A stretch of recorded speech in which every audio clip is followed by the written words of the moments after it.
I promised y'all that Issa wanted to ask that lady from Lyft if she would please put Nathan on the line on a three-way call. Hi everybody, it's Ty, and we are here for another review for Insecure.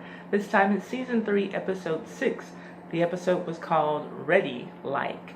And I apologize for not being here last week. The 2 weeks before that I was sick, so there was just nothing that I could do. My dog is bothering me because he only seems to want my attention when I'm recording YouTube videos. So please forgive me if you can hear his grunting in the background. He's actually right on my thigh right now, or his big ass head is. And last week, it was a really good episode, but I was afraid to review it because I was afraid that I was going to come off really judgy, because I did not understand how these girls were just doing all these random drugs with these guys that they don't even know. Issa barely knows Nathan, and we don't know his friends at all, so why are we like popping Molly and whatever else they were doing, if anything else, I guess edibles or whatever, but still, why are we doing that with strangers? Is that a new thing? Because I'm an old woman, I'm 41 years old, that's just not the way that I'm used to partying. Tell me for real, is that a thing that kids, and these women are 30 something, is that a thing that millennials, younger people do now when they go out, just casual drug use? Let me know. Also, before we get much further, please let me know, is it just me? I'm not seeing the fineness, the attraction to Lawrence. I know that there's like a whole Lawrence Hive thing going on, and that was news to me, but I just don't think that he's all that good looking. I don't think he's ugly. I just don't think that he's all that like, ooh, Lawrence. I don't get that. But if you do, please let me know and explain to me what it is. I don't see it. So this episode starts right where episode 5 left off, and that is at Coachella still, but really at 7-Eleven. Issa going to get some water for Tiffany, and she runs into Chad, who sees her, and then she sees Lawrence, and they have a little bit of awkward silence, and she asks him, so what's been going on? And he gives her the standard, not much, or something along those lines, but we see the flashback in his head.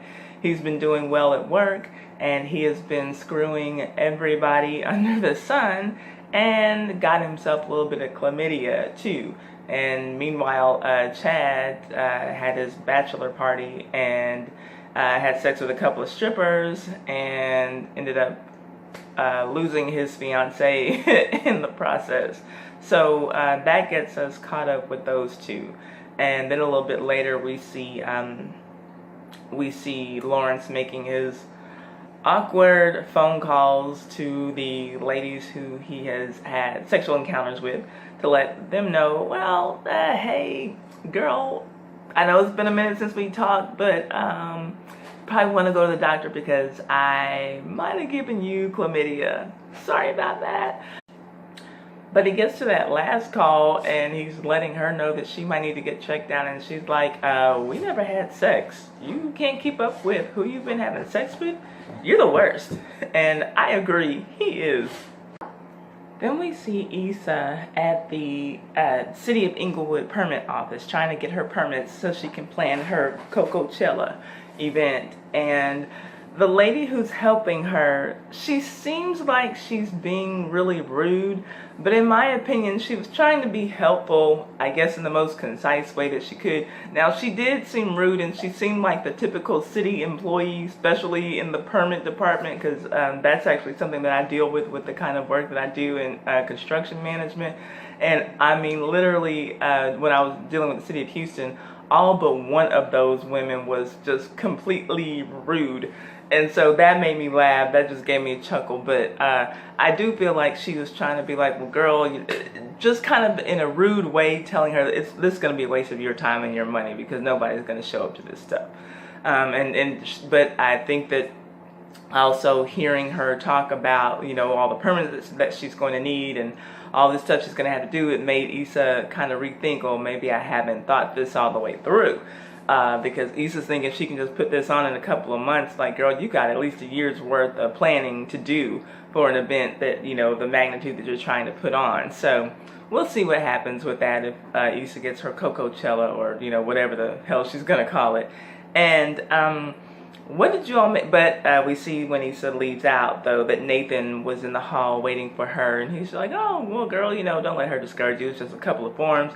Then he looks at those forms and he sees that it's more than a couple. But, he's still encouraging her to do it. And then we see them in bed together. And she's flipping through her phone looking at more City of Inglewood stuff. And in her mind, I guess, still planning her event. And then he starts asking her, well, how do you know when it's real?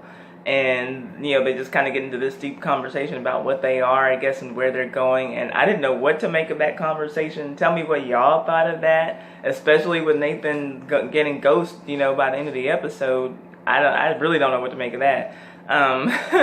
And where do they find these tenants at this apartment where Issa is the property manager?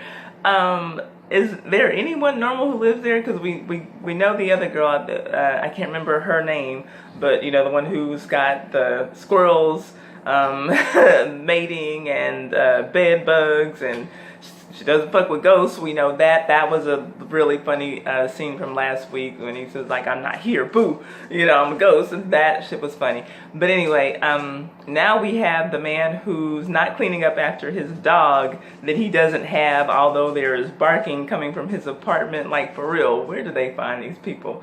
And also, since I didn't review last week, I was glad to see Issa's old neighbor, the would he be a blood? Yeah, I guess a blood. The Mr. B. Every word. It was nice seeing him. I think that he's so funny. I hope that he moves into her apartment complex so we can see him more. I still want to see him more, but it was fun to see him in her Lyft ride. Then Issa gets a call from Lyft, and there is now an investigation into an assault that took place in her car, which we know was between Nathan and that big guy who got in trying to smoke weed. And so Issa reaches out to Nathan, can't get a hold of him, so now we're waiting to see what's going to happen with that.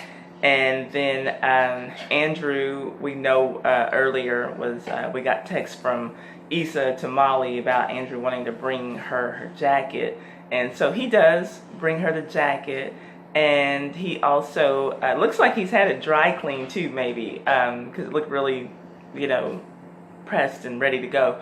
But he invites her out to eat, and I don't know what the name of this place was. I watched the episode twice and I never caught the name of it. Have you been to blah blah blah? No, I haven't. Well, I'm going to take you there tomorrow. I was like, ooh, I just like how it wasn't really forceful, but he took control of that situation. If I were her, just because of the way he asked, I would have been like, well, okay, what time do I need to be ready? I like that. That was just so smooth. So anyway, Molly, she's talking that over, the fact that Andrew asked her out with Issa and Kelly, and she's not really digging the thought of going out with him. And she's saying she's dated out before, and not a big deal, dated outside of her race before, but she knows that she wants to end up marrying a black man, so it's kind of pointless going out with him. And Kelly's just basically telling her, girl, you need to go on and go out with him because you haven't had sex in forever. Your vagina's so dry that tumbleweeds are coming out of it. And Issa's saying, she just needs to stop being so closed-minded and ignorant or whatever, kind of teaching her about it, but still, so looks like she's still kind of leaning toward no at that point. But I have to add before I go on that Kelly, she's so funny to me. In her encouraging Molly to go out with Andrew, first she had to make it clear, was he the black one or the Asian one? Because she's been fucking the black one a lot. And so, yeah, once we know that it's the Asian one, then she's cool with that. But again, we had Issa kind of letting her know, yeah, you're kind of ignorant if you don't do it. But again, still looks like she's leaning toward probably not.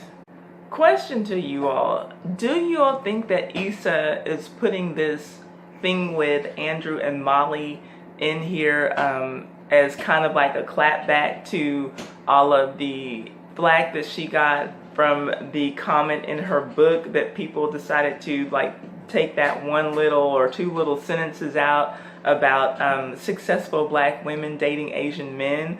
Or do you think that this was already planned? Because I don't know when production was when they were filming this, but I wouldn't be surprised if that was like what was going on Twitter about the time that maybe this scene was filmed, or maybe that's why she threw Andrew and Molly together to just be like, yeah, I know y'all said y'all don't like it, I'm throwing it in your faces. Just let me know what y'all think about that possibility. Something that I couldn't help but wonder, since people wanted to tear her down about that stupid sarcastic statement that she put in a book. So let me know what you think about that. And then Issa tells Kelly and Molly about her idea for the music fest that she's planning in Inglewood, and how Nathan, her man, has been so supportive of her. And they're like, oh, your man, kind of like, ooh, really, girl? She's like, did I just say that? Yeah, you did. You called him your man. But we'll see. So anyway, and she's like, yeah, and so here's the name. And it was like Music Inc., I think is what she said, but with a Q, because we do events quickly. And they both laughed and shot that down, and I just thought that that was examples of them being the best friends possible, because that sounds stupid as hell. I would rather she just go with Cocochella, but I guess she'll get back to the drawing board on the name, like Nathan already told her that she should. Then later we get a scene where Chad and Lawrence and Derek are meeting up. It starts off with just Chad and Lawrence, and they're talking about, Lawrence is letting him know that he made the chlamydia calls, and, saying, man, at 32, I need to have more in my life than just work and fucking. And Chad's like, no, you're good, Of course, Chad doesn't think that there's any more he should be doing, and he's bragging about having a California king-size bed to himself, after kicking his fiance to the curb. And it's like, nah, man, she kicked you to the curb. Well, we could still be together. I apologize. She didn't accept my apology. Yeah, dude, you sexed 2 strippers the day before y'all got married, so I don't expect her to be accepting that apology anytime soon if she has more than 3 brain cells. So then Derek shows up, and very funny when Lauren's like, hey, daddy, and like, oh yeah, that probably sounds gay as fuck, so I won't say that anymore to you. And highlight of that conversation to me was Chad letting Derek know that Lawrence has chlamydia, because Lawrence checked him on his girl leaving him. And he's like, I had chlamydia. He's like, well, yeah, it's part of your story now. Issa and Molly have the bright idea of arriving to Tiffany's shower early to help her set up, and they get there early, but they are late early as opposed to early, which is what her other friends are, who she named, what did she call them, like her crazy team or whatever the hell she called those girls. But anyway, it's a whole bunch of girls who are basically Tiffany bots, Stepford Tiffany's, the kind of girls that you would imagine that Tiffany would be around, as opposed to Issa, Molly, and Kelly. Maybe Molly, but there's just this air about these girls, and they do seem like replicas of Tiffany, and they have already pretty much set up the shower. Everything's pretty much already together. One of them, I forgot what her name was, she puts a critical eye on their leaning gift of diapers and whatnot, and she's, oh, okay, well, we'll just put this over here, very polite yet very condescending at the same time. And Tiffany and this icon photo shoot that she had, so she has replicated Serena's pregnancy photo, as well as Serena Williams and Beyonce and Cardi B, and then she had one of herself in this crazy over-the-top pose and costume, because apparently, like one of her friends said, she is trying to establish herself as an icon in the making. No surprises there, right? So while they're at the shower, Issa lets Molly know that she hasn't heard from Nathan in like a day and a half. and that's unusual for the way they've been talking. And Molly says, well, girl, you want to call him from my phone? And Issa's like, no, I don't want to do that. And so Molly's like, girl, come on, like, this is what we do. So she gives her the phone, and she's like, oh, girl, it's just like high school. And I think Issa lets us know she didn't have a man or a phone when she was in high school, so not for her, not so much.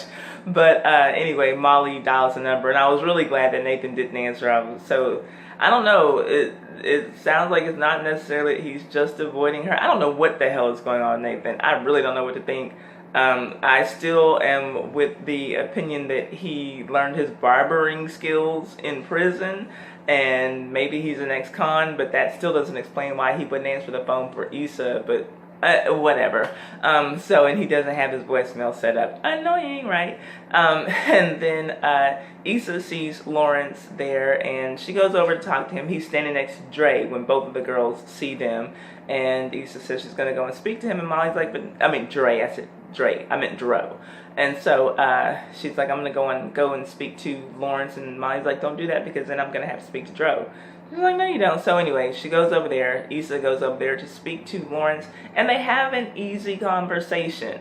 It was just really cool, not awkward at all, and it's cool that they're able to just have this friendly conversation and coexist amongst their friends, this mixed group of friends. And so Molly decides to take her chance and go over to Dro and see if they can do the same and have a civil conversation. So she goes over to say hi, I think just to be cordial. And Dro's on his phone, and he looks up. Oh, so we talking now? And just, an attitude, just being a total bitch. And so, Molly says, okay, well, thank you for, talking to me like this to let me know that I did make the right decision.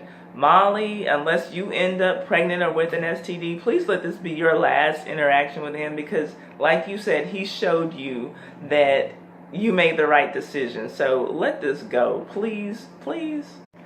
So Kelly arrives with her backup cupcakes, and we see that she's feeling hurt, she's feeling replaced, and we get like the first real kind of dramatic scene that we get from Kelly since the show started. And she lets us know, that her feelings are hurt, and she's feeling like she's losing her best friend to this baby. Issa and Molly still have each other. It's essentially this group of 4 friends is 2 sets of best friends, and so her partner in the set is gone, checked out, she feels like, because this baby is coming.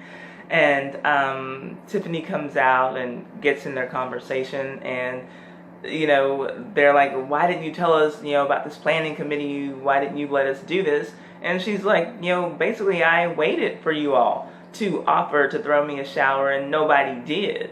Even, Blair is the friend's name. She says, Blair, offered to do it, and I held off on accepting her offer, hoping that one of you would tell me that you wanted to throw the shower for me. And, then Issa's like, well, my life was in shambles. I was broke and living with Daniel. And Molly's like, well, I had these job changes going on, which I thought really was no excuse. But then Kelly says, and correct me if I'm wrong, but I thought that Kelly said that she did offer. And then Tiffany said, but Blair's a mother, and I just didn't trust, basically she didn't trust Kelly to do it the right way. And since Blair was a mother, she knew that she would be in capable hands and that the shower would be handled the way that Tiffany wanted it. That's what I got from that. So I don't understand why Tiffany said that she was waiting for you all to do it, especially if Kelly had already offered. So I'm a little bit confused on exactly what happened there. Please correct me if I misunderstood that conversation. And so anyway, that was that. And Kelly ended up leaving the shower about 30 minutes early, and Kelly said that she told Issa and Molly earlier, that I could just leave and it's not like she'll notice. And we find out that's exactly what happened when Molly and Issa are cleaning up after the shower, and Tiffany comes in there to tell them, oh, you don't have to do that. Where's Kelly? Oh, she left 30 minutes ago. They're making up excuses. Yeah, she said she had to get up early for work, the next day or whatever. And that's when we have this bombshell dropped on us. And Tiffany says, well, why didn't you tell me that Candace was pregnant? Asking Molly that, and Molly didn't know. And Tiffany just felt like Candace was trying to steal her thunder, her baby shower. So, well, boom, since, she didn't get to tell you, I get to tell you, because she called herself trying to steal my thunder. I'm going to steal hers too and go and tell everybody about her baby. So, another element of messiness between Molly and Dro, and this love triangle that maybe Candace does not know that she's a part of. So, yeah, Molly, just another reason for you to not say anything to Dro ever again. Y'all, what's going to happen with this? And so y'all know earlier in the season I was saying that I hope that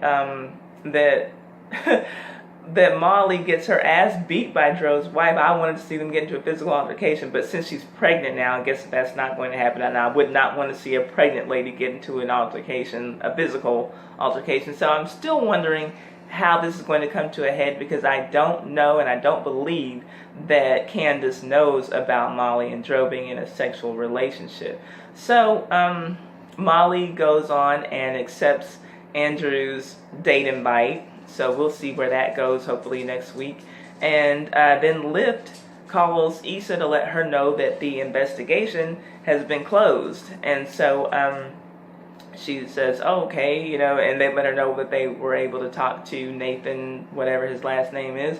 And so Issa's like, you talked to him today? Uh-huh. Yep, we talked to him today. And so, yeah, Lyft has talked to Nate, but Issa has not. And that's where the episode ended. So let's have a discussion if y'all want to talk about it. Please answer my questions. Let me know about this casual drug use thing. Do y'all really think that Lawrence is fine like that? Because I don't. I just don't see it. But hey, everybody has different tastes. And I'm going to go and tend to my dog. And I will see you all on next week's review. We only got 2 episodes left. What are y'all's predictions for the rest of the season? I will see you later. Thank you so much for coming to my channel and watching this review.